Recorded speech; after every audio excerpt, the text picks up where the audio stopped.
tale begins quite a dreary time ago, when the world was flat, and man hadn't quite figured out how to use a spoon properly. All across the fields, the hospneps were bumbling. The dovners were chirruping.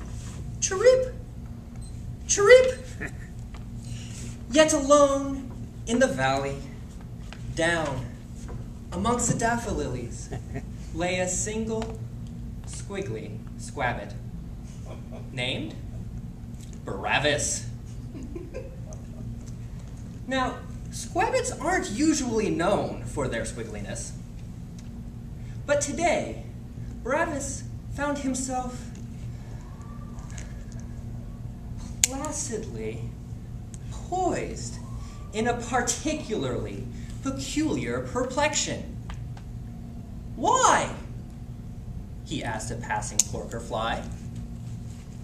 Why do I have this fear of public speaking?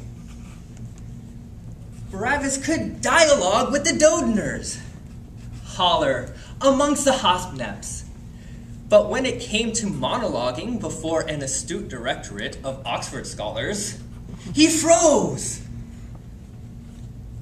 like winter dew on a daffodil.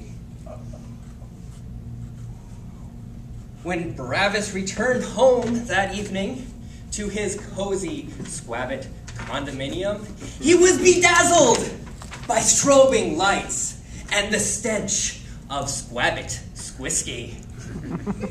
It was karaoke night, and every Squabbit, from the deep, dark chocolate woods to the icy peaks of Mount Tiramisu, was either there or square. It came Barabbas's turn to sing, but he struggled to grasp the microphone with his flimsy paws. And at the start of the first verse, he let out a squeak. Just a small-town girl living in a lonely world. Roar! The door to the condominium shattered to reveal a gargantuan, lurching creature with drooling fangs and remarkable penmanship. Toast with me! It was the Toast Monster. No! No, no, no! The little Squabbits cried. Not the Toast Monster! Toast with me! No! No, no! The Toast Monster began eating the little Squabbits by the clawful, despite doctor's orders. Barabbas just stood there, frozen by his fear of public speaking. But as the Toast Monster whipped out his manual for the evaluation guide, somehow Barabbas managed to muster the courage to continue. Just a city boy. The Toast Monster scooped up 3 more Squabbits before raising the amber time card.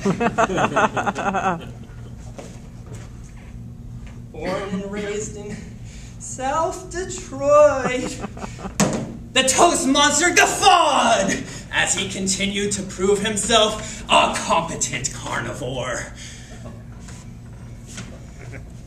All of the other Squabbit socialites were eaten. Barabbas braced himself for the oncoming onslaught, but as he peered over, he saw that the Toast Monster was just sitting patiently and listening eagerly. A giant weight was lifted from Barabbas's shoulders. he let loose with a triumphant wail. Don't stop believing. Hold on to that feeling. Street lights, people.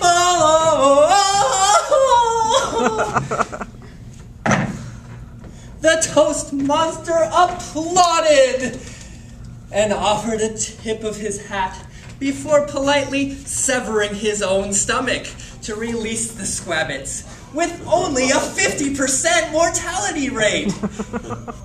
He turned to Barabbas and offered a short bow before mopping the blood from the floor on his way out the door.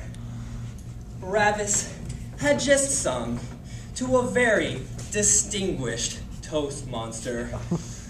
So remember, kids, let this story be a lesson of the dangers involved in mixing Toastmasters speech writing with recreational drugs. But more importantly, along your journey to distinguished Toastmaster, never allow your fears to reduce you to P.O.T.